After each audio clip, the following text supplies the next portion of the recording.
Hello बच्चा party, good evening to all of you. कैसे हो सब कोई? तो आज के इस सेशन में, बड़ी शानदार सेशन में आप सबका फिर से स्वागत करता हूं बिकॉज आपका ये अपना यूट्यूब चैनल। चलिए मज़े से करेंगे आज हम लोग पढ़ाई। और आज का सेशन इसलिए शानदार होने वाला है बिकॉज लगातार आप सबके कमेंट आ रहे थे, तो आपके कमेंट को तो यहाँ पे पक्का है कि इग्नोर नहीं किया जा सकता है। ऑलवेज आपके कमेंट का बड़ी ही ध्यान रखा जाता है।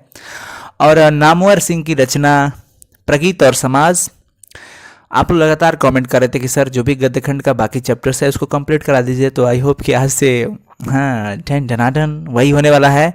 तो आज हम लोग शुरू करते हैं प्रगीत और समाज। बड़ी अच्छे से आप अगर इसका लाइन बाय लाइन एक्सप्लेनेशन, मतलब कि हिंदी अगर किताब पढ़ ली हो तो द बेस्ट, नहीं भी पढ़े हो तो हम ऐसे तरीके से आज आपको समझाने वाले हैं जैसा कि आप को एकदम थोड़ा सा भी दिक्कत नहीं होगा ये प्रगीत और समाज चैप्टर समझने में, क्वेश्चन आंसर करने में।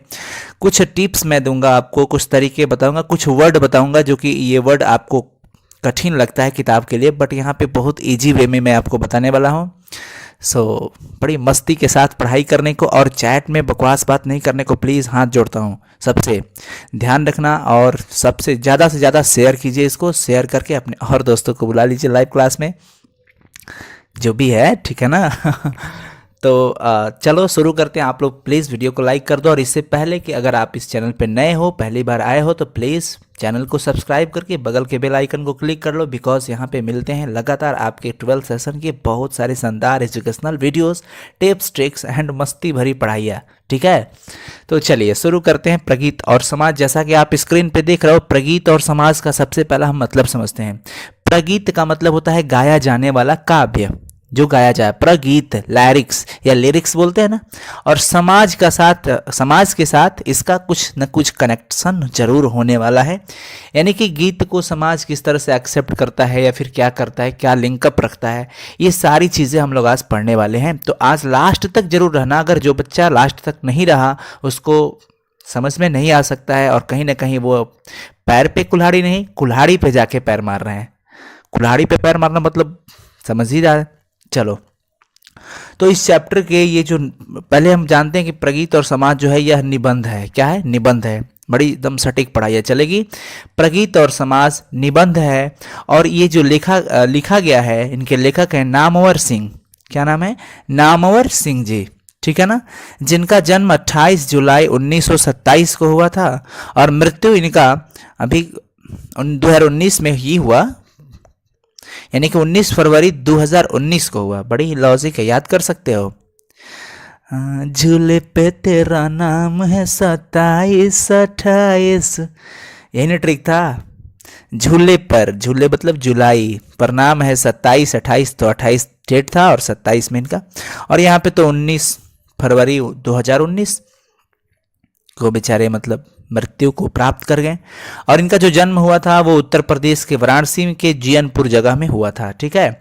इनके माता जी का नाम था वागेश्वरी देवी और पिताजी का नाम था नागर सिंह, जो कि शिक्षक रहे। और सबसे बड़ी चीज़ कि ये आलोचक थे।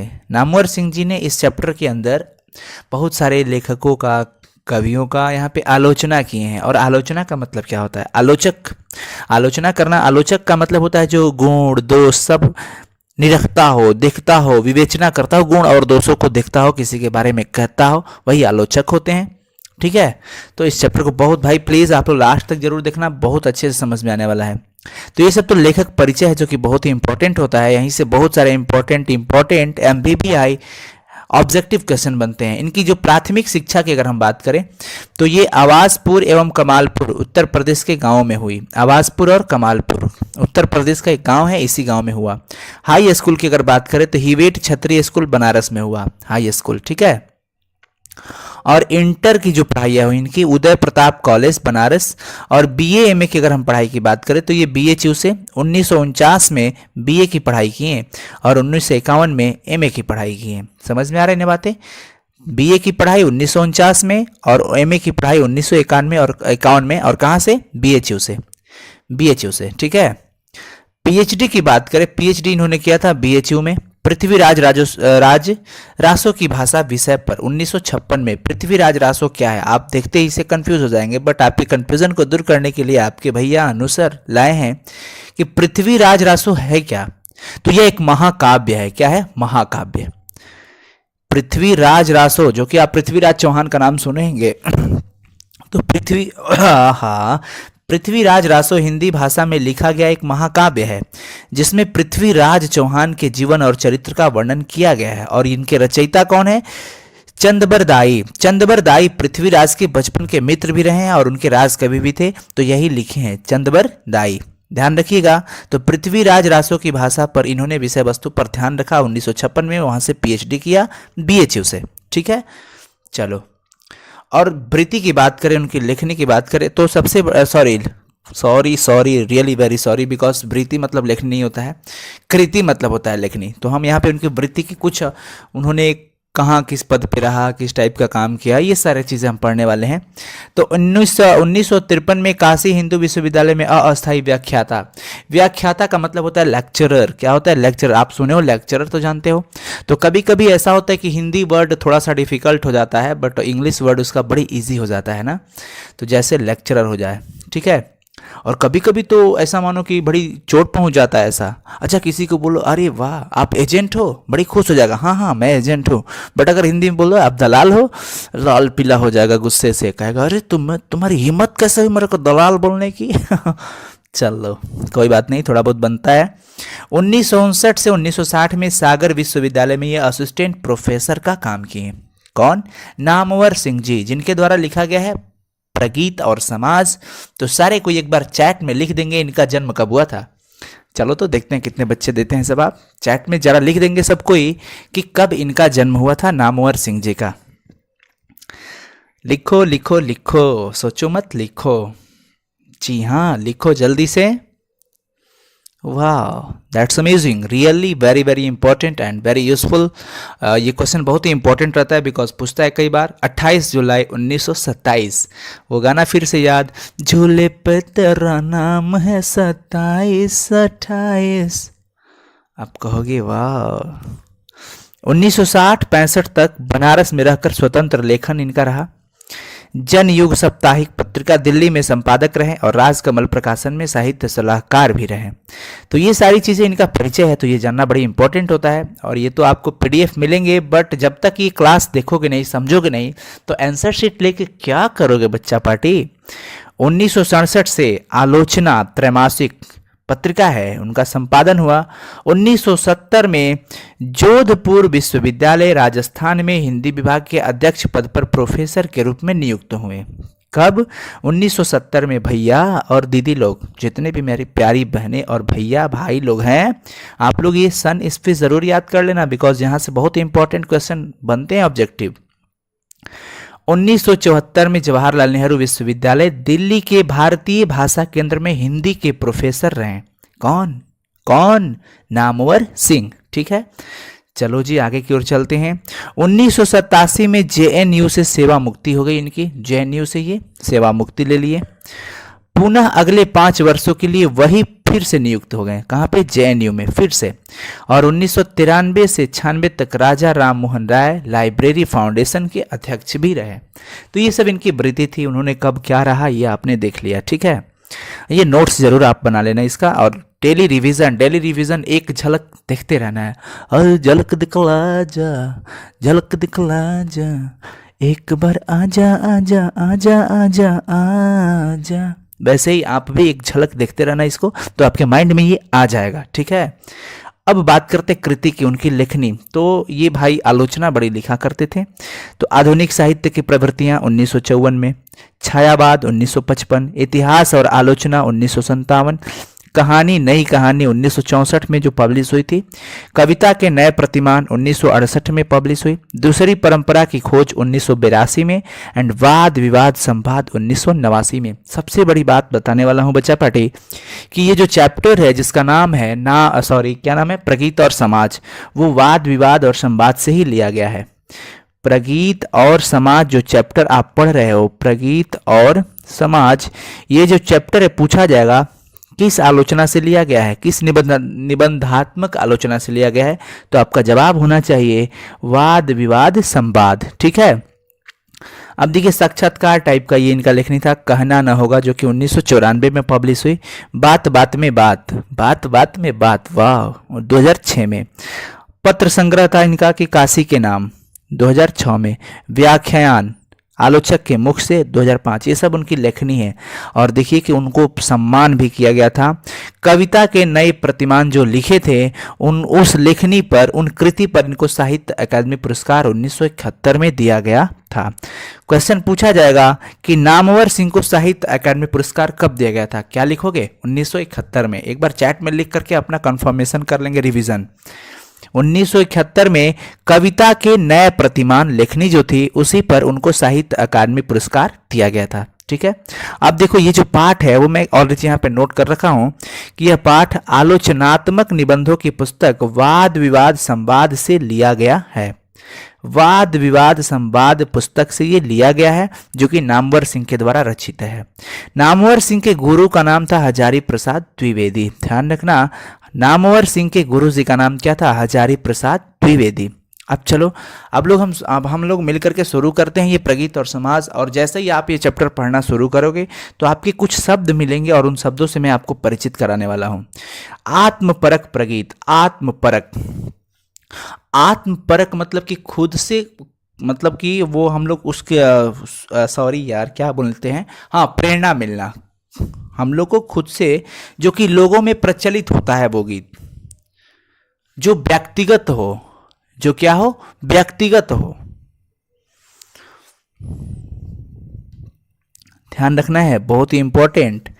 और एक होता है आत्मपरक और एक होता है वस्तुपरक। तो आत्मपरक का मतलब क्या होता है?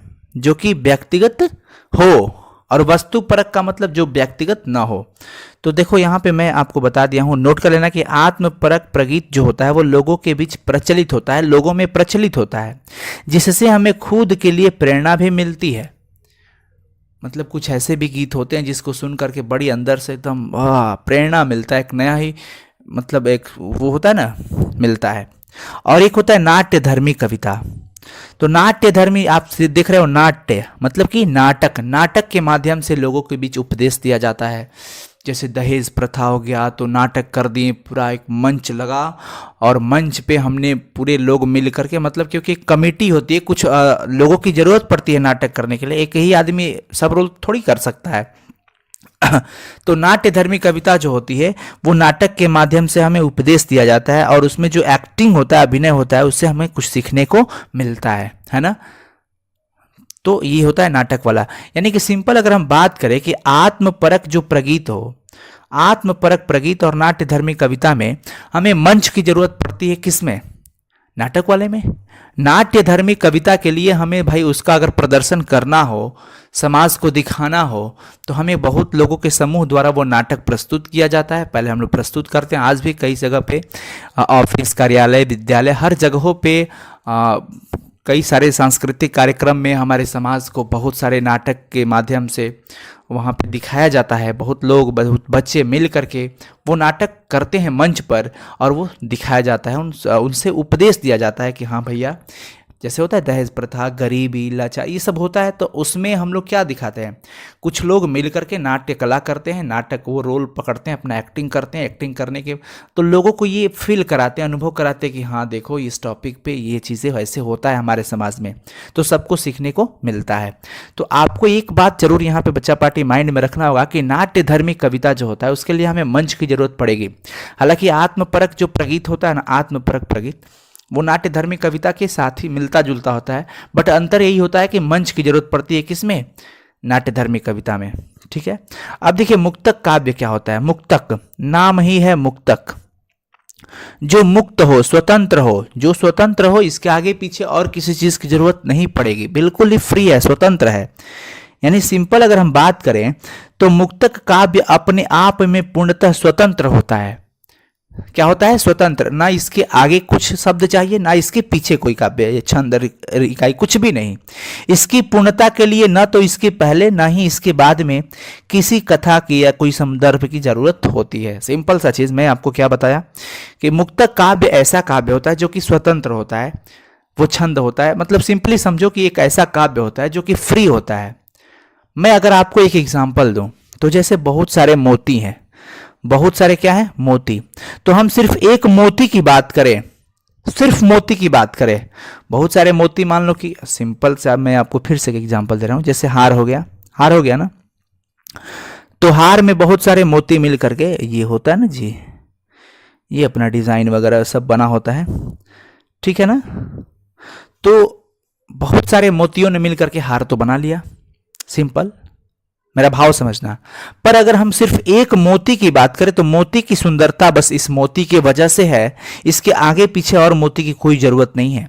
हाँ, लेकिन हार की सुंदरता की अगर बात करें तो कई सारे मोती आगे पीछे लगेंगे तभी उस हार की सुंदरता बढ़ेगी। लेकिन अगर एक मोती की सुंदरता की अगर हम बात करें तो ये खुद की सुंदरता इसी की वजह से, ना तो इसके आगे किसी की जरूरत है ना इसके पीछे किसी की जरूरत है। तो ऐसे काव्य को, ऐसे गीत को मुक्तक कहते हैं। क्या कहते हैं? मुक्तक। और ये मुक्तक जो होते हैं वो दो तरह के, एक तो गाने वाला और एक पढ़ने वाला। तो गाने वाले को बोलते हैं गेय मुक्तक, जिसमें भाव हो और सुर और लय के साथ मतलब सुर में लय में गा सके। गेय मतलब गाए जाने योग्य, और पाठ्य जो कि पढ़ने योग्य हो, जिसमें विचार। देखो, गाने वाला में भाव होता है मेन, गाने वाला मुक्तक जो होता है उसमें केवल भाव देखा जाता है, और जो पढ़ने वाला होता है उसमें विचार देखा जाता है। तो अगर आपसे पूछा जाए कि गेय मुक्तक में क्या प्रधान होता है, भाव प्रधान होता है या विचार, तो बच्चा पार्टी क्या कहेंगे? भाव प्रधान होता है।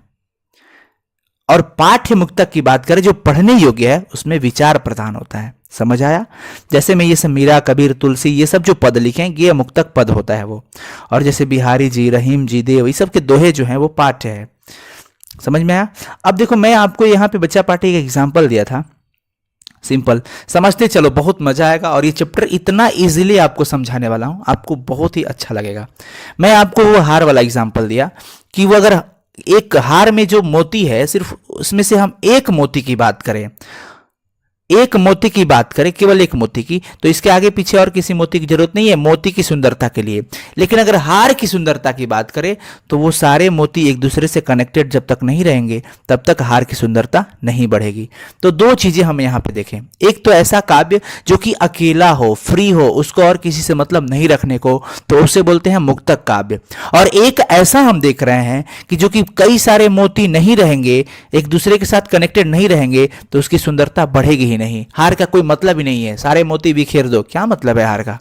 यानी कि जब तक हार की सुंदरता को अगर आप बढ़ाना नहीं चाहोगे तब तक वो बढ़ेगा नहीं, और बढ़ाने के लिए हमें सारे मोती को एक दूसरे के साथ कनेक्ट करना होगा। सारे मोती एक दूसरे के साथ कनेक्ट है तभी तो हार की सुंदरता बढ़ेगी। लेकिन अगर हम सिर्फ मोती की बात करें तो मोती की सुंदरता सिर्फ उसी से है। तो जब केवल अकेले की हम बात करें तो उसको बोलते हैं मुक्तक। लेकिन जब एक दूसरे के साथ सारे पद कनेक्टेड हो जाए, एक दूसरे के साथ जुड़े हो, तो उसको बोलते हैं बच्चा पार्टी प्रबंध काव्य। प्रबंध, बंध, बंध, बंधित हो, एक दूसरे के साथ बंधा हुआ हो। वाह, मजा आ गया ना। यानी कि प्रबंध काव्य किसे कहते हैं? वह काव्य जिसका प्रत्येक छंद एक दूसरे से कथा के धागे में बंधा हुआ हो। जैसे हर एक मोती एक दूसरे के साथ बंधा हुआ था, तभी जाकर के वो हार की सुंदरता बनी थी, नहीं तो हार का क्या मतलब है। तो एक मुक्तक हुआ जो कि अकेला है, और कई सारे जो मोतियां मिलकर के हार की सुंदरता को बढ़ा दिए। यानी कि एक दूसरे के साथ वो कनेक्टेड है, एक पद दूसरे पद के साथ जुड़ा हुआ है, बंधा हुआ है, तो उसको बोलते हैं प्रबंध काव्य। हाँ, प्रबंध काव्य लंबा होता है, प्रबंध काव्य लंबा होता है, ये सही बात है। पर आज के समय में देखिए, आचार्य रामचंद्र शुक्ल जी तो थे ना, आचार्य रामचंद्र शुक्ल, आपने नाम सुना होगा, पढ़ा होगा कि आचार्य रामचंद्र शुक्ल जी क्या कहते थे कि अरे यार, लेखनी हो तो वो प्रबंध काव्य जैसी, जो पूरे हार की सुंदरता वाली बात उसमें, तो प्रबंध काव्य वो पसंद करते थे। लेकिन आज के जो समय हो चुका है, अभी की जो व्यस्तता हो गई, कम शब्दों में बहुत कुछ कह डालो, छोटी छोटी कविता, इतनी लंबी कविताएं पढ़ने के पास किसी का समय भी नहीं है। आज की आधुनिक कविताओं की अगर हम बात करें तो कला की कला का मतलब क्या हुआ? मतलब यही नहीं निकल के आता है क्या? आचार्य रामचंद्र शुक्ल जी यही कहते थे कि भैया हमको तो भाई बड़ा वाला कविता पसंद है, यानी कि प्रबंध काव्य पसंद है। प्रबंध काव्य जो बड़ा वाला एक दूसरे के साथ कनेक्टेड हो, तो कनेक्टेड होते होते तो बड़ा तो आकार में तो बड़ा हो ही जाएगा वो। तो आपसे पूछा जाए कि आचार्य रामचंद्र शुक्ल का काव्य क्या था, वो किस काव्य को पसंद किया करते थे, तो हम कहेंगे मुक्तक काव्य को नहीं, वो प्रबंध काव्य को पसंद करते थे। किसको? प्रबंध काव्य को। ठीक है, वो तो ये कहा करते थे यार, मतलब कि वो जो आधुनिक ये मुक्तक प्रगीत हुआ करता है उससे तो वो नाराजगी दर्शाते थे ना, नाराजगी किया करते थे। समझ में आया? तो चलो, तो प्रबंध काव्य आपको समझ में आ गया होगा कि प्रबंध काव्य किस काव्य को कहते हैं, जो लंबा हो, एक दूसरे के साथ कनेक्टेड हो, एक छंद मतलब दूसरे वर्ण के दूसरे कथाओं के साथ भी लिंकअप रहता है, ऐसा। तो ये दो तरह के, जैसे महाकाव्य, खंड काव्य। अब देखो ना, रामचरितमानस, तो ये सब बड़े बड़े महाकाव्य, खंड काव्य होते हैं। तो कुछ ऐसे प्रबंध काव्य मतलब दो तरह के, एक महाकाव्य और एक खंड काव्य, जो कि बड़ी लंबी लंबी कविताएं लिखनियां इसके अंदर होती है, तो उसको हम प्रबंध काव्य कहते हैं। चलो अब हम चलते हैं पाठ के प्रश्न उत्तर की तरफ। बच्चा पार्टी आपको थोड़ा सा भी परेशानी नहीं होगा, आप ये मत सोचना कि sir line by line Hindi explanation. बच्चा पार्टी आप एक बार पढ़ लेना, और मैं आपको जो बता देता हूँ ना यहाँ पे, आप एक भी क्वेश्चन गलत नहीं करोगे और बहुत अच्छे से समझ में आएगा। बस एक बार मेरे कहने पे लास्ट तक जरूर देख लेना, उसके बाद कहोगे यार सर मजा आ गया। पक्का बता रहा हूँ, क्योंकि कुछ ऐसा बहुत छोटा छोटा अच्छा अच्छा उत्तर आपको देने वाला हूँ, आपको थोड़ा सा भी परेशानी नहीं होगा बच्चा लोग। सबसे पहला क्वेश्चन बनता है कि आचार्य रामचंद्र शुक्ल के काव्य आदर्श क्या थे। मैं आपको अभी बताया कि उनका जो काव्य था वो प्रबंध काव्य था, वो प्रबंध काव्य को ही पसंद किया करते थे, उनको नहीं चाहिए छोटी वाली कविताएं। पर आज के लोग तो कह दिया करते हमारे पास बड़ी बड़ी कविताएं पढ़ने का समय नहीं। कहाँ है समय, है ही नहीं, हम तो छोटी कविताओं में ही मन लगा लेते हैं। तो पाठ के आधार पर स्पष्ट करना है। तो आचार्य रामचंद्र शुक्ल के काव्य आदर्श जो थे वो प्रबंध काव्य ही थे। प्रबंध काव्य बोले तो वही हार वाली, सिंपल, जो एक दूसरे के साथ क्या हो, कनेक्टेड हो। क्योंकि प्रबंध काव्य में मानव जीवन का एक पूर्ण दृश्य होता है। सही बात है, मानव जीवन का क्या होता है, एक पूर्ण दृश्य होता है। किसमें किसमें एक पूर्ण दृश्य होता है, आचार्य रामचंद्र शुक्ल के क्या बोलते हैं, प्रबंध काव्य में। क्योंकि देखो, अगर आप कोई छोटी कविता लिखो तो आप हो सकता है कि किसी के जिसके बारे में भी लिख रहे हो कविता, आप जिसके बारे में, या तो आप व्यक्तिगत लिखोगे या तो फिर सामाजिक रूप से लिखोगे, किसी विषय वस्तु पर आधारित होगा। तो अगर आप शॉर्ट में लिखना चाहोगे तो पूरी विवरण नहीं लिख सकते हो, पूरा डिटेल्स लिखने के लिए तो लंबा होगा ही। तो लंबा वाला काव्य कौन है, प्रबंध काव्य है। और प्रबंध काव्य का मतलब लंबा काव्य, लंबा काव्य का मतलब कि पूरा डिटेल्स, बट छोटा वाला में नो डिटेल्स, शॉर्टकट में ही सब निकल जाए। तो आचार्य रामचंद्र शुक्ल के जो काव्य थे वो प्रबंध काव्य ही थे। क्यों? क्योंकि प्रबंध काव्य में उनको ऐसा लगा कि मानव जीवन का पूरा एक दृश्य होता है, उसके अंदर पूरी डिटेल्स होती है उसके अंदर। सही बात है। देखो, मैं कुछ ऐसा तरीका, कुछ ऐसा वर्ड दूंगा ताकि आपको इजीली होगा, बहुत आसानी होगा इस चीज़ को समझने के लिए, दिमाग में सेट कराने के लिए। क्योंकि हमारा मकसद है कि किसी भी तरीके से बहुत इजीली आपको ये चैप्टर अच्छे से कंप्लीट करवा दे, आपको बर्डन फील ना हो, इतना कठिन शब्द है सर कहाँ से करें। कोई कठिन शब्द नहीं है, मेरे साथ लास्ट तक रह के आप पढ़ो, समझो, ठीक है। अब देखो, उनको मतलब किनको, आचार्य रामचंद्र शुक्ल को, यानी कि उन्हें आधुनिक कविता से शिकायत थी भैया, शिकायत क्यों नहीं रहेगी। उन्होंने कहा कि नहीं नहीं, हमको छोटा वाला कविता नहीं, पर लोग पसंद कर रहे हैं तो करने दो। उनको तो प्रबंध काव्य ही पसंद था, बड़ा बड़ा वाला काव्य पसंद था, बिकॉज बड़े वाले काव्य के अंदर पूरा, जैसे रामचरितमानस देखो, पूरे राम का चरित्र का है मनसा, उसमें चर्चा है कि नहीं है। तो अब इतना छोटा सा कैसे वो हो सकता है, वो तो महाकाव्य होगा। तो भैया पूरे संपूर्ण मानव जीवनी है उनके अंदर। रामचरितमानस के अंदर देखो तो पूरे राम के जन्म से लेके पूरे अंत तक की उसमें पूरा चर्चा किया गया है, तो वो महाकाव्य है। तो रामचंद्र शुक्ल जी जो थे वो ऐसे ही काव्य को, यानी कि प्रबंध काव्य को पसंद करते थे। आधुनिक काव्य से तो उनको कोई मतलब ही नहीं रहता था, शिकायत था उल्टा ही। क्योंकि आधुनिक कविता में प्रगीत मुक्तकों को बढ़ावा दिया जाने लगा। प्रगीत मुक्तक का मतलब ये छोटा छोटा गेय पद या पाठ्य पद, और कहा जाने लगा कि आजकल कोई लंबी कविताएं पढ़ना ही नहीं चाहता, किसी को फुर्सत ही नहीं है पढ़ने का भैया, ठीक है ना। तो आप इसे अपने भाषा में भी लिख सकते हो, ठीक है। नोट्स बनाना बहुत इजी, अब इससे इजी आंसर नहीं हो सकता है। चलो क्लियर हो गया, ज़्यादा समय नहीं लेंगे, मतलब कि काम की बातें करके हम लोग समझते चलेंगे। क्या हुआ कि रामचंद्र शुक्ल के काव्य आदर्श क्या थे, किस तरह के काव्य को वो फॉलो करते थे, तो वो प्रबंध काव्य को ही फॉलो करते थे, आदर्श मानते थे। बिकॉज प्रबंध काव्य में मानव के जीवन का एक पूरा दृश्य होता है, जबकि आधुनिक मुक्तकों में, आधुनिक कविताओं में पूरे मानव जीवन का दृश्य नहीं होता है। इसीलिए रामचंद्र शुक्ल जी प्रबंध काव्य के आदर्श थे। उनको तो आधुनिक कविता से क्या थी बच्चा पार्टी, शिकायत थी।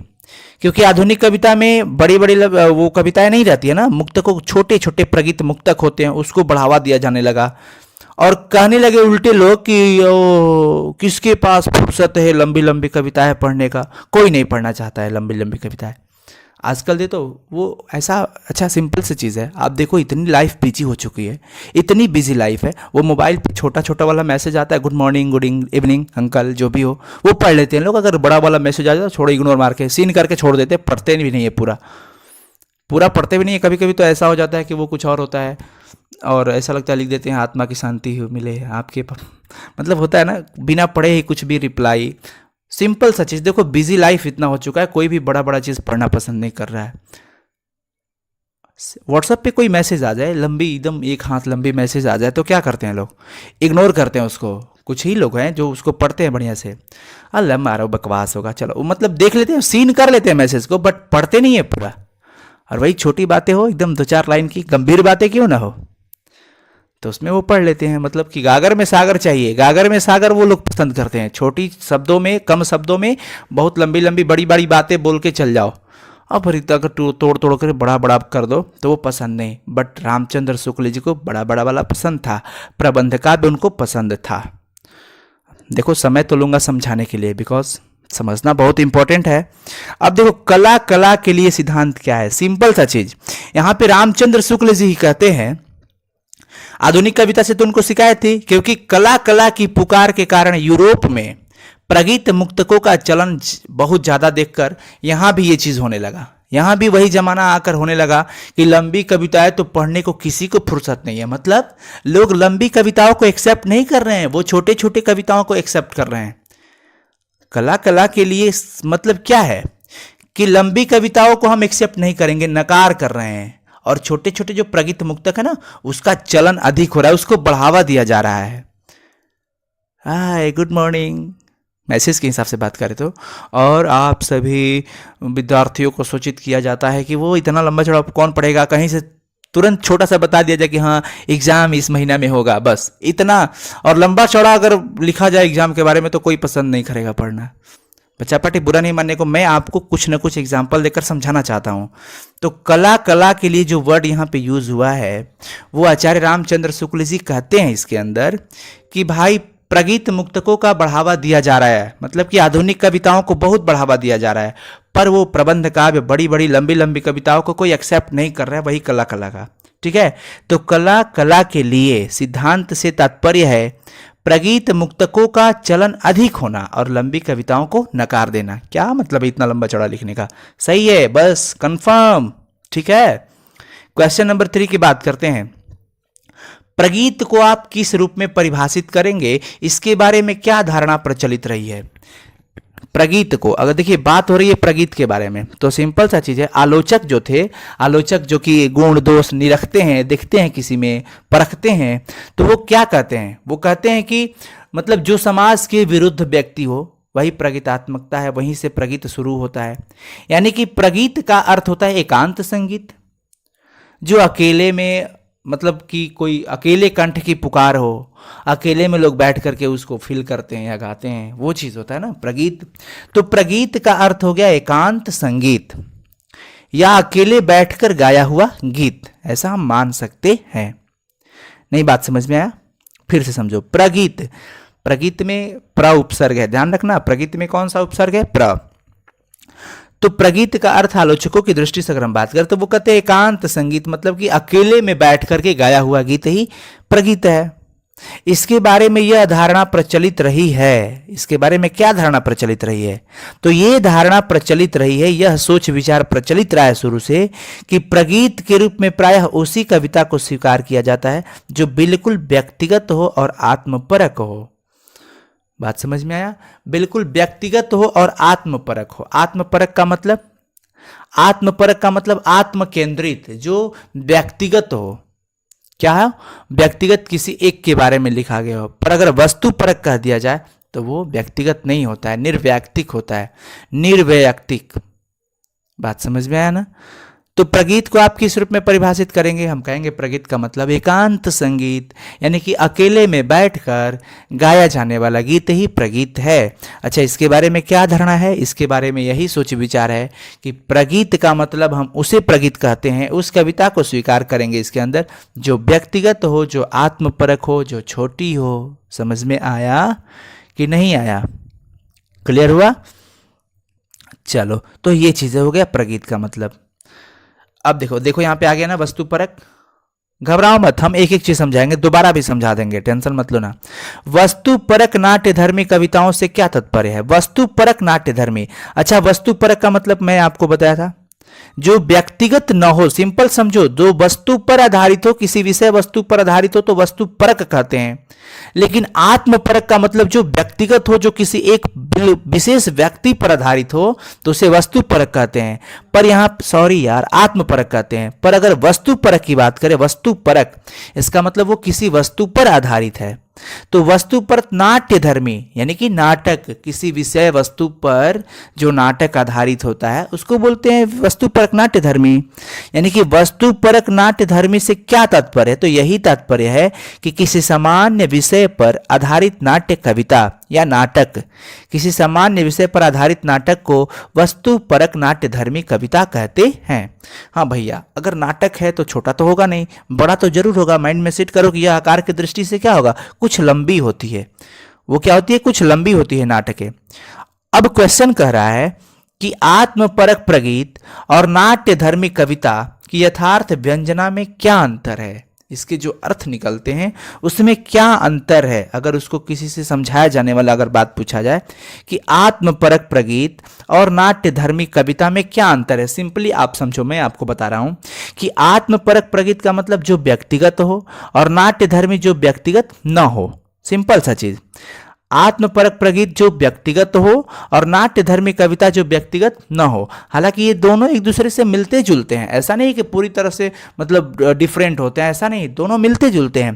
पर अंतर यहाँ पे जरूर आ जाता है कि आत्मपरक प्रगीत के लिए, व्यक्तिगत प्रगीत के लिए हम मंच क्यों करेंगे? मंच की वहाँ पे जरूरत नहीं पड़ती है। लेकिन अगर नाटक करना हो, नाट्यधर्मी काव्य हो, कविता हो, तो वो हम एक समाज में संदेश देते हैं तो नाटक करके, तो वो मंच हो गया। उसके लिए हमें मंच की जरूरत पड़ेगी और एक मंच के थ्रू, एक मंच के माध्यम से, एक विशेष जगह के माध्यम से हमारी पूरी टीम, नाटक की करने वाले की पूरी टीम जो होती है वो अभिनय करेगी, एक्टिंग करके पूरे समाज को एक सूचना देती है। तो सिंपल सा मीनिंग याद रखना है कि वस्तुपरक नाट्यधर्मी का मतलब क्या हुआ?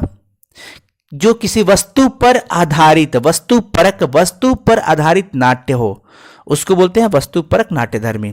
और आत्मपरक प्रगीत जो किसी विशेष व्यक्ति पर आधारित गीत हो उसको बोलते हैं आत्मपरक प्रगीत। तो अब करें अंतर भी बता देना, तो फिर से एक बार पढ़ते हैं कि वस्तुपरक नाट्यधर्मी कविताओं से क्या तात्पर्य है। तो हम कहेंगे क्या तात्पर्य है, पूछा ना, तो हम कहेंगे कि वस्तुपरक नाट्यधर्मी कविता से तात्पर्य है कि किसी सामान्य विषय पर, किसी सामान्य विषय वस्तु पर, किसी वस्तु पर, सब लिख सकते हो, कोई दिक्कत नहीं है, कोई गलत नहीं काट सकता, बता रहे हैं, ठीक है ना। तो क्या कहना है कि किसी सामान्य विषय पर आधारित जो नाट्य कविता होती है उसको वस्तुपरक नाट्यधर्मी कविता कहते हैं। सही बात है कि ये थोड़ी लंबी जरूर होगी क्योंकि वो किसी वस्तु पर नाट्य कविता आधारित है, तो थोड़ा लंबा तो जरूर होगा, यानी कि यह आकार की दृष्टि से कुछ लंबी होती है। अब रही बात, बच्चा पार्टी करे कि आत्मपरक प्रगीत और नाट्यधर्मी कविता में क्या अंतर है? मंचन का अंतर है, मंच का। आत्मपरक प्रगीत के लिए हमें मंच की जरूरत नहीं पड़ेगी, लेकिन नाट्यधर्मी कविता के लिए तो विशेष करके मंच की जरूरत एकदम तय है कि पढ़ना ही है। यानी हम कहेंगे कि आत्मपरक प्रगीत जो है वो नाट्य धर्मी कविता में मंचन का अंतर होता है, सिर्फ और सिर्फ मंचन का, यानी कि मंच का। और ऐसा नहीं कि आत्मपरक प्रगीत जो है वो पूरी तरह डिफरेंट है नाट्यधर्मी से, नहीं, आत्मपरक प्रगीत भी नाट्यधर्मी लंबी कविताओं के समान ही होता है। आत्मपरक जो प्रगीत होता है वो भी थोड़ा उसके समान जरूर होता है, समानता थोड़ा सा रखता है, बट अंतर कहाँ पे आता है? वो मंच का, वो मंचन का, दोनों में अंतर आता है। आशा करता हूं समझ में आया होगा। अच्छा, एक बार रिकॉलिंग भी कराएंगे, ठीक है। क्वेश्चन नंबर 5, कितना समय हुआ? ज्यादा समय थोड़ी हुआ। हिंदी कविता के इतिहास में प्रगीतों का क्या स्थान है? हिंदी कविता के इतिहास में प्रगीतों का क्या स्थान है? सोदाहरण मतलब कि सधन उदाहरण, यानी उदाहरण सहित बताना है। देखिए, हिंदी कविता के इतिहास में प्रगीत का भाई यह मुख्य स्थान है। सिंपल सा चीज है, ऐसा मानो कि हिंदी कविता का उदय, इनका जन्म, उन्मेष कहाँ से हुआ है? गीत से ही हुआ है। और गीत ना होता तो सोचो क्या मतलब यार, लाइफ बहुत बोरिंग होता, बकवास होता। ओ तेरी उंगली पकड़ के चला, ममता के आंचल में पला माँ, ओ मेरी माँ, है ना। गीत होता है ना, जो बहुत सारे ऐसे गीत होते हैं जिससे इंसान बड़ी अपने आप को अच्छा फील करता है। बहुत हर हालातों जैसे गीत होते हैं, जो खुशी में है वो खुशी में, जो गम में है वो गम भी बचरा। तू कल चला जाएगा तो मैं क्या करूँगा, सब लगे हुए हैं। मतलब गीत है जो खुद के मन स्थिति को बहलाने वाला है। गीत ने लोगों के मन को बदलने में बड़ा ही क्रांतिकारी भूमिका निभाया है भैया। गीत का होना बहुत ही इंपॉर्टेंट है। और रही बात हिंदी कविता में, तो गीतों से ही इसका भी उदय हुआ है, कविताओं का। कबीर, सूर, मीरा, नानक, ये सब क्या, ये सब गेय पद ही था, इनका भी गीत ही था, ठीक है ना। तो देखो, कह रहे कि हिंदी कविता के इतिहास में प्रगीतों का क्या स्थान है।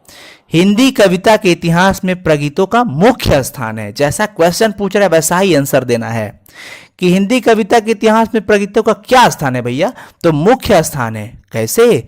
तो हिंदी कविता का जो उदय हुआ वो गीत से ही हुआ है। हिंदी कविता का उदय गीत से हुआ है। गीतों ने लोगों के मन को बदलने में क्रांतिकारी भूमिका अदा की है। सही बात है।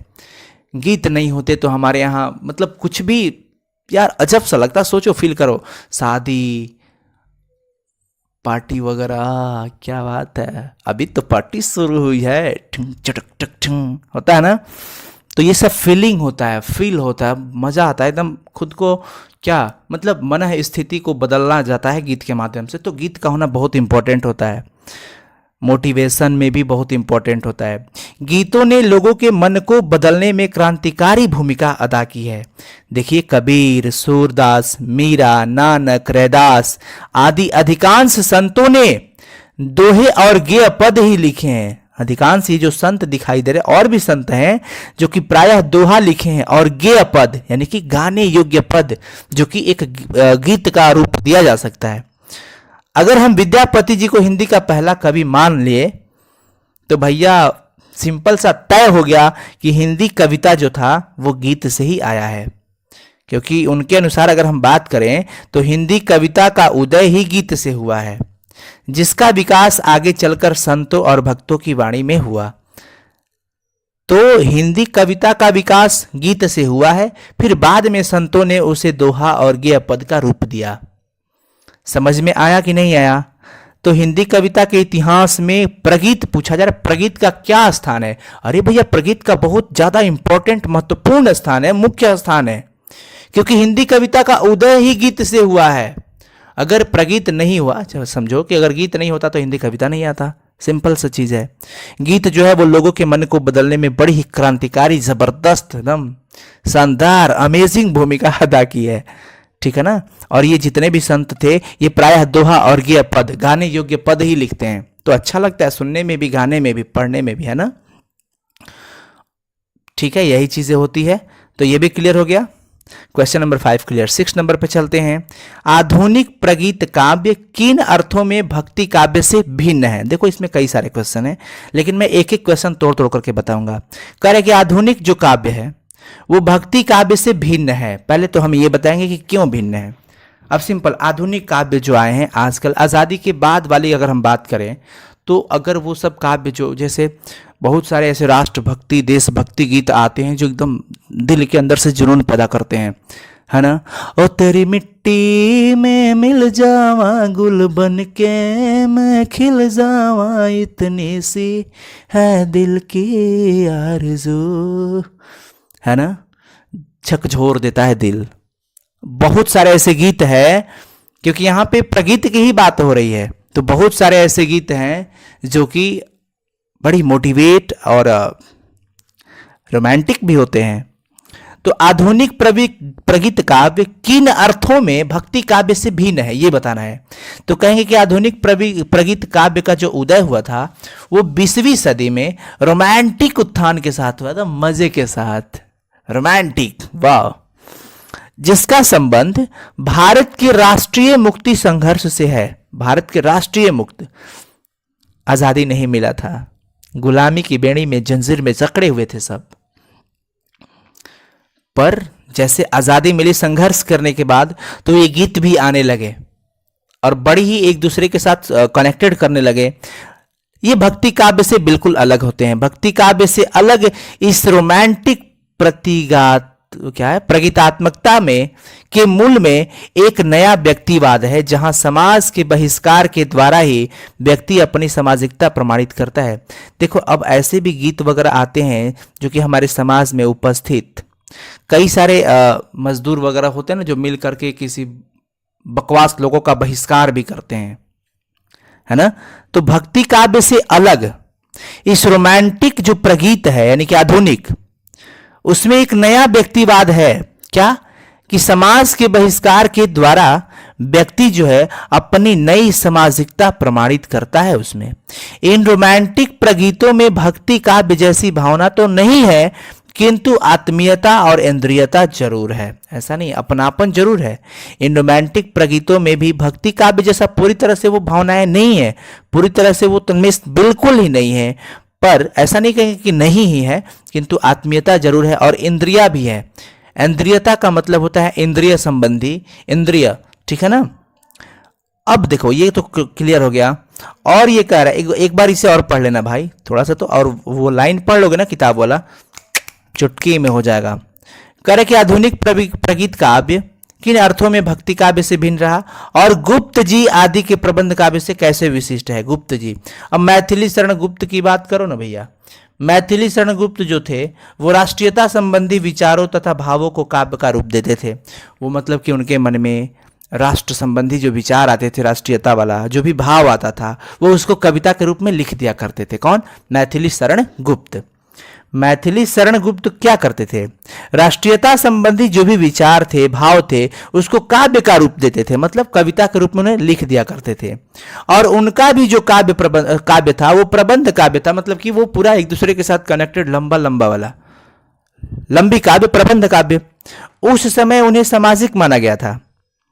उस समय की बात अगर करें, मैथिली शरण गुप्त के समय की बात करें, तो मैथिली शरण गुप्त के समय का जो भी काव्य, प्रबंध काव्य हुआ करता था, उन्हें लोग सामाजिक करते थे, सामाजिक कहते थे कि चलो ठीक है, सामाजिकता है इसके अंदर। लेकिन जब आधुनिक प्रगीत आ गए तो लोगों को धीरे धीरे ये लगा कि ओ, ये तो कम शब्दों में भी बड़ा कुछ कह देते हैं लोग, तो ये भी सामाजिक ही है। पहले तो इसे आधुनिक प्रगीतों को असामाजिक कहा जाता था, आधुनिक प्रगीतों को असामाजिक कहा जाता था। पर लोगों को धीरे धीरे समझ आया कि हाँ, कुछ शब्दों में जो बड़ा बड़ा न लिख करके, बड़ी लंबी लंबी कविताएं, काव्य गीत न हो करके, छोटे शब्दों में भी बहुत ज्यादा कहा जा सकता है। तो वो भी रोमांटिक प्रगीतों में भी सामाजिकता नजर आने लगी इन लोगों को। चलो फिर से, मैथिली शरण गुप्त जो कि राष्ट्रीयता संबंधी विचारों तथा भावों को काव्य का रूप देते थे, उनका काव्य भी प्रबंध काव्य ही था। कौन सा काव्य था? प्रबंध काव्य था। उस समय उन्हें सामाजिक माना गया, लेकिन विद्वान जनों को यह एहसास हो गया कि इन रोमांटिक प्रगीतों में भी सामाजिकता है। ऐसा नहीं है कि वो प्रबंध काव्य ही केवल सामाजिकता है, नहीं, रोमांटिक कविताएं, आधुनिक प्रगीत भी सामाजिकता का रूप ले रही है। ठीक है ना। तो एक बार इसे और पढ़ लेना और घबराना मत, ये मत सोचना कि सर क्या करे सर। पढ़ो पढ़ो, लगातार एक आध बार पढ़ लेना, मजा आ जाएगा। ठीक है। कविता जो कुछ कह रही है, कविता जो कुछ कह रही है उसे सिर्फ वही समझ सकता है जो इसके एकाकीपन में मानवता की आवाज सुन सकता है। इस कथन का आशय स्पष्ट करें। देखिए, ये बात सही होता है। हमारे मतलब घर में कोई होता है ना, जैसे एक आदमी बोल दे कि अरे हटो भैया बहुत टेंशन है, यार क्या टेंशन है तुमको, दूसरा बोलता है क्या टेंशन है, बट तो हाँ, तुम तो बोल लेते हो कि क्या टेंशन है, जिसके माथे पे पड़ता है वही जानता है। ऐसी बातें आती है ना कि जिस पे पड़ता है वही जानता है, जो दिखता है समझता है वही जानता है। तो ऐसे ही यहाँ पर एक कथन आया कि कविता जो कुछ कह रही है उसे सब कोई नहीं समझ सकता, उसे तो सिर्फ वही समझ सकता है जो अकेलेपन में, एकाकीपन में, मतलब कि अकेलेपन में मानव की आवाज को सुन सकता है, मानवता की सुन सकता है, उसको, उसके अंदर मानवता हो, जो ये चीज अकेले में फील किया हो, वही कविता का अर्थ भी समझ सकता है। तो ऐसा मतलब ये कहते हैं, नामवर सिंह जी कहते हैं कि चूंकि ये जो पंक्ति है ना, वो थियोडोर एडोर्नो की वाक्य था। थियोडोर एडोर्नो किनका था, मैं यहां पे लिख देता हूं। ये जो पंक्ति आप देख रहे हो वो किनकी है? थियोडोर एडोर्नो। तो ये पंक्ति उनको याद आया। किनको? नामवर सिंह को। कहते हैं कि कविता जब हम ये पढ़े दोबारा तो मुझे उनकी वाक्य याद आ गई। कौन सी वाक्य? कि कविता जो कुछ कह रही है उसे सिर्फ वही समझ सकता है जो इसके अकेलेपन में मानवता की आवाज को सुन सकता है। मतलब तो इसका आशय स्पष्ट करना है। प्रस्तुत पंक्ति नामवर सिंह के द्वारा रचित निबंध प्रगीत और समाज से लिया गया है। आलोचक के अनुसार, आलोचक जो आलोचना कर रहे हैं कौन? नामवर सिंह जी। प्रगीतात्मक कविता में कई परिवर्तन हुए हैं। सही बात है, प्रगीतात्मक कविता में बहुत सारे परिवर्तन, बदलाव हुए और इस पंक्ति का आशय यही है कि व्यक्तिगत अथवा एकांत में लिखे गए गीतों में भी मानवता के भाव छुपे होते हैं। सही बात है, व्यक्तिगत जो होता है यानी कि किसी व्यक्ति विशेष से होता है, यानी कि वो खुद पे हो सकता है, अकेले में लिखा हुआ हो सकता है, एकांत में लिखे गए जो गीत होते हैं उसके अंदर भी मानवता होता है। ऐसा थोड़ी होता है कि ऐसा उसके अंदर मानवता नहीं होता है। जैसे मान लो कि एक आदमी अपनी गम के बारे में लिख दिया, अपने गम के बारे में लिखा, तो वो जो गीत है वो क्या दूसरे के गम पे सेट नहीं हो सकता है क्या? मानवता मतलब ऐसा तो एकदम बेरहमी नहीं होगा। मानवता का मतलब आप समझ सकते हो यार, कुछ ऐसे वर्ड होते हैं जिसको बहुत ज़्यादा आप समझ सकते हैं, बोलने से भी ज़्यादा समझ सकते हो। तो यहां पे कहा जा रहा है इस पंक्ति का आशय यही है कि व्यक्तिगत अथवा एकांत में लिखे गए गीतों में भी मानवता के भाव होते हैं और उसे केवल अकेलापन के मर्म को समझने वाला व्यक्ति ही समझ सकता है। उसे सब कुछ नहीं, जो अकेलेपन को एहसास किया है वही उस कविता का अर्थ भी समझ सकता है कि कविता क्या कह रही है। कविता को समझने वाला वही समझ सकता है जो अकेलेपन में मानवता की आवाज को समझता हो। यही भाव है। इस पंक्ति का आशय यही है कि व्यक्तिगत अथवा एकांत में लिखे गए गीतों में भी मानवता के भाव होते हैं। सही बात है, होते हैं और उसे सब नहीं, उसे केवल अकेलापन के दर्द को, मर्म को, माया को समझने वाला व्यक्ति ही समझ सकता है। ठीक है ना? तो इसका उत्तर यहां पे क्लियर हुआ। क्या काम है बहुत ज्यादा ये करने की।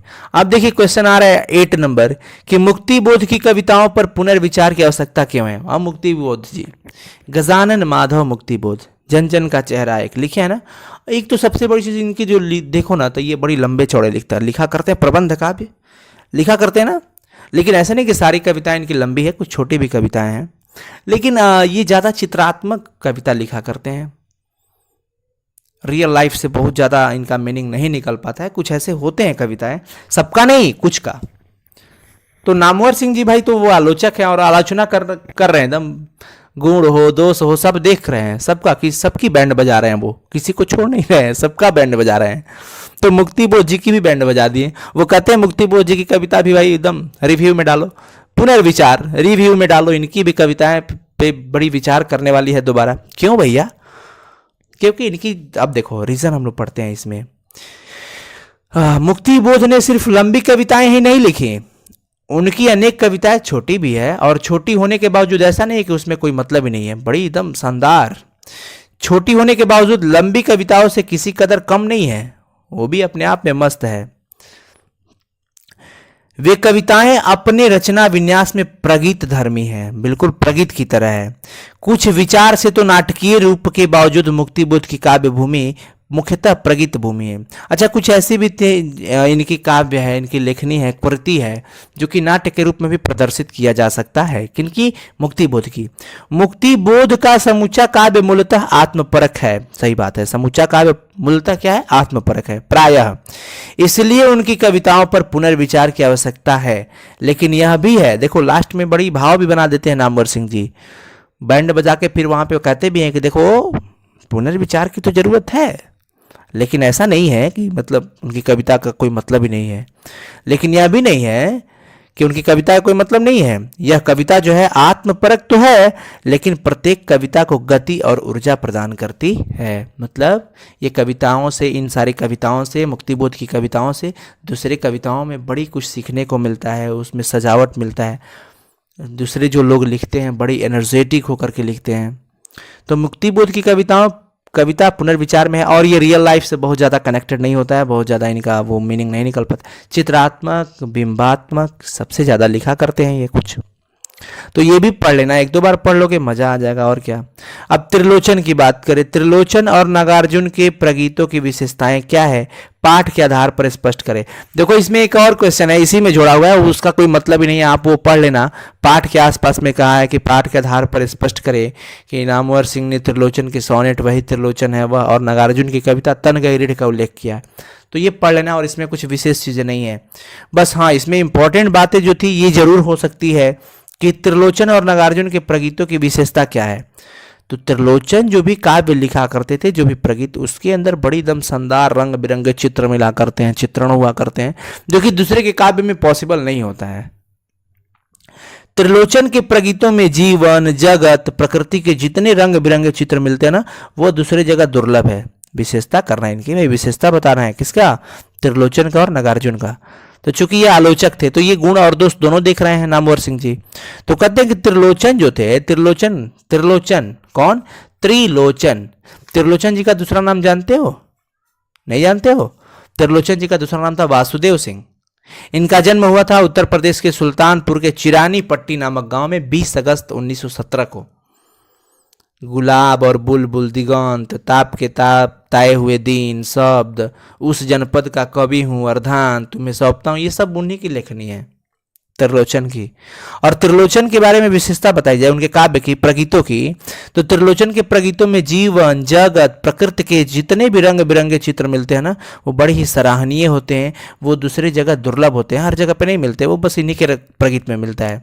लेकिन अगर नागार्जुन की बात करें तो नागार्जुन की जो काव्य होती है बाहरी रूप से देखने में बड़ा ही शानदार लगता है, और वो हर वक्त कुछ ना कुछ प्रतिभा उसमें नहीं आता है, लेकिन अगर आने लगे ना, एक होता है ना कोई बोलता ही नहीं, लेकिन अगर बोलने लगे तो चुप होने का नाम भी नहीं ले, वही बात नागार्जुन की थी। नागार्जुन की बहिर्मुखी बाहरी मुखी आक्रामक काव्य प्रतिभा के बीच आत्मपरक प्रगीतात्मकता अभिव्यक्ति के क्षण कम ही आते हैं। आत्मपरक प्रगीतात्मक के क्षण बहुत ही कम आते हैं, किसकी लेखनी में, नागार्जुन की लेखनी में, नागार्जुन की काव्य में, प्रगीत में, ठीक है ना। इनका जो जन्म हुआ था 1911 में हुआ था, यही कहाँ पे, दरभंगा जिला में। दरभंगा में एक गांव था सतलखा गांव, अभी भी है सतलखा, ठीक है ना। तो वहीं पे इनका जन्म हुआ था। नागार्जुन का जन्म नोट कर लेना 1911 में बिहार के दरभंगा जिले के सतलखा गांव में हुआ था। तो इनके बारे में नामवर सिंह जी कहते हैं कि ये जो लिखते हैं ना, ये बहिर्मुखी आक्रामक काव्य प्रतिभा के बीच आत्मपरक प्रगीतात्मक अभिव्यक्ति के क्षण कम ही आते हैं, लेकिन जब आते हैं ना तो उनकी विकट तीव्रता प्रगीतों की परिचित संसार को एक झटके से छिन्न भिन्न कर देती है। एक तो आते नहीं, आते तो एकदम गर्दा उड़ा के चल जाते हैं। इनके कविताओं के शब्द, इनके कविताओं का जो प्रगीत होता है, इनका नागार्जुन का जो प्रगीत होता है, उसमें आत्मपरक प्रगीतात्मक का कोई अभिव्यक्ति, कोई भी भाव बहुत जल्दी जल्दी नहीं आते हैं भाव, लेकिन जब भाव आने लगते हैं ना तो बड़ी ही मतलब झटके में छिन्न भिन्न कर देना, मतलब कि एकदम गर्दा उड़ा देते हैं। समझ रहे हो बात को? इसे भी एक दो बार और पढ़ लेना, ठीक है। अब देखो लास्ट क्वेश्चन हम लोग करते हैं। मीत कथन में अति कथन से अधिक शक्ति होती है। मीत कथन का मतलब होता है छोटे शब्दों में ज़्यादा कुछ कह देना, और अति का मतलब होता है लगातार ज़्यादा शब्द कहते रहना। तो ये बात सही होती है कि गागर में सागर भरना, कम शब्दों में ज़्यादा कह दो, तो ये वही समझो। मीत कथन में अति कथन से अधिक शक्ति तो होती ही है।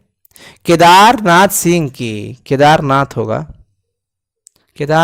जी, केदारनाथ सिंह की इस कविता से इस कथन की पुष्टि करें। देखिए, मीत कथन का अर्थ होता है कम शब्दों में अधिक कहना, कम शब्दों में अधिक कहना, जो कि केदारनाथ सिंह की कविता में देखने को मिलता है। गला बैठ रहा है, अब हम जवाब दे रहे हैं, ठीक है ना, एक्सपायरी तो नहीं होगी हमारी। कम शब्दों में अधिक कहना, जो कि केदारनाथ सिंह की कविता में देखने को मिलता है। उन्होंने बड़ा ही सीमित शब्दों में एक विस्तृत भाव को व्यक्त किया है। बड़ा ही सीमित शब्दों में, यानी कि बहुत ही लिमिट वर्डों में, कम शब्दों में ही बड़ा ही अच्छा भाव व्यक्त किया है। यानी उन्होंने मित कथन का ज़्यादा उपयोग किया, अति कथन से कहीं अधिक शक्ति होती है मित कथन में। मित कथन का मतलब क्या हुआ? मित कथन का मतलब होता है कम शब्दों में अधिक कह देना। यानी अगर हम मुहावरे के हिसाब से बात करें समझने के भी उसे, तो गागर में सागर भरना, कम शब्दों में अधिक कह देना। तो कहीं ना कहीं देखो, कुछ लोग बहुत ही कम बोलते हैं, और बोलते हैं ना एक आध वर्ड बोलेंगे बड़ी गंभीर वर्ड होता है। तो ऐसे ही केदारनाथ सिंह की भी कविताएं थी। तो ठीक है, कैसा रहा आज का क्लास जरूर बताइएगा आप लोग, और मैं आशा करता हूँ आपको समझ में आया होगा। कहीं कहीं अगर प्रॉब्लम हुआ होगा बच्चा पार्टी, तो आपको मैं एक चीज़ बता देता हूँ कि अगर आप एक बार ये जो चैप्टर है उसका लाइन बाय लाइन पढ़ लेना, ध्यान से पढ़ना, और उसके बाद 1 से 2 बार और इस वीडियो को पढ़ लेना, और जो उत्तर है ना उसका आंसर को कहीं पे फेयर कॉपी में नोट करना, लिख करके बड़ी ध्यान से पढ़ना। 1-2 बार पढ़ोगे ना मज़ा आ जाएगा, ठीक है। हाँ, पीडीएफ इसका मैं टेलीग्राम में दे देता हूँ। अगर आप टेलीग्राम ज्वाइन नहीं किए हैं तो प्लीज़ प्ले स्टोर से टेलीग्राम ऐप इंस्टॉल करेंगे और अपना अकाउंट वेरिफिकेशन नंबर डाल करके सर्च कीजिएगा साइंस संग्रह आएगा। उसके बाद आपको ज्वाइन पे क्लिक कर लेना है, ज्वाइन हो जाना है। उसमें आपको सारा अवेलेबल रहेगा पीडीएफ, आप वहाँ पे अभी ज्वाइन कर सकते हैं। और प्लीज़ बच्चा पार्टी लाइक कीजिएगा वीडियो को, शेयर भी कीजिएगा, कमेंट भी कीजिएगा, और सब्सक्राइब तो चैनल को करना भूलना मत प्लीज़। हाँ, ये मत सोचना कि सर एक बार में क्लियर नहीं हुआ, मैं आपको एक बार और बता देता हूँ, सुन लो, कि आप इसे एक बार और पढ़ना, एक बार और मेरे कहने पे पढ़ना, बेटर देन बिफोर पक्का होगा, पहले से अच्छा ज़्यादा समझ में आएगा। ये कुछ ऐसे चैप्टर हैं जो कि बड़ा ही थोड़ा सा अजीब टाइप के, देखो ये तो कोई कहानी है नहीं, कोई तो कहानी है नहीं जो कि पढ़ करके बहुत मज़ा आए, नहीं, ये तो आलोचना है। तो आलोचना में थोड़ा बहुत डिफिकल्ट होते हैं बच्चों को, क्योंकि ये आलोचना है, वो भी कवियों की आलोचना हो रही है, गांव के लोगों की। तो सिंपल सा ऐसा नहीं है कि हमारे पड़ोसियों की शिकायत यहाँ पे होने लगी है, ऐसा नहीं है। पड़ोसी का शिकायत सुनने में मज़ा आता है, बट यहाँ पे कवि के बारे में नामवर सिंहों ने उनकी लेखनी, कृति, काव्य, प्रगीत सब के बारे में आलोचना वगैरह सब कुछ बताया है, गुण दोष। तो थोड़ा सा कहीं ना कहीं ये थोड़ा सा, ज़्यादा नहीं, थोड़ा सा डिफिकल्ट। मैं आपको डिमोटिवेट नहीं कर रहा हूँ, मैं आपको मोटिवेट इसलिए कर रहा हूँ ताकि आप इसे एक बार प्लीज़ और देख लेना, ठीक है, और मज़े से समझ में आएगा। एक बार इसे ज़रूर लिख लेना, क्लास खत्म होने के बाद क्विज वगैरह हो जाए तो आप इसे एक बार खुद से लिखना, 1-2 बार लिखने का प्रैक्टिस करना, पक्का बोलते हैं ना, आपको कभी दिक्कत नहीं होगा इसमें। थैंक यू सो मच बच्चा पार्टी, प्लीज़ शेयर करना और कमेंट करके बताना कि आज का ये क्लास कैसा रहा, आपको समझ में आया कि नहीं, ज़रूर बताइएगा, ठीक है। और हाँ, प्रैक्टिस ज़रूर करना। थैंक यू सो मच, और प्लीज़ शेयर कीजिए, आप लोग जितना ज़्यादा हो सके सारे बच्चों तक शेयर करें, क्योंकि हम लोग का मुहिम क्या है, हम लोग का मुहिम है ना घर घर तक शिक्षा पहुंचाना है। किसी भी बच्चे को ये फील ना हो कि उनके लिए शिक्षा नहीं बनी है, चाहे कोई भी कारण हो, गरीबी, पैसा ना होना, ये सब कुछ नहीं होना चाहिए। क्योंकि हम बार बार बोलते हैं, बच्चा पार्टी बार बार आप लोग से कहते हैं, और आप लोग भी ये बात कहिए क्या, कि एक भी वजह नहीं रहने देंगे ना पढ़ने के लिए, एक भी वजह नहीं रहने देंगे ना पढ़ने के लिए, 1000 वजहें खड़ा कर देंगे पढ़ाई करने के लिए। तो वही काम, घर घर में शिक्षा का दीप जलाइए आप लोग। बस कैसे, तो इस चैनल को प्लीज़ आप लोग शेयर करें, अपने दोस्तों तक पहुंचाएं, ताकि हर बच्चा, हर स्टूडेंट, हर भाई बहन, बिहार के तो विशेष करके, या और भी कहीं के भी हो, इस भारत की धरती के, सब कोई आगे बढ़े। Thank you so much, and thank you for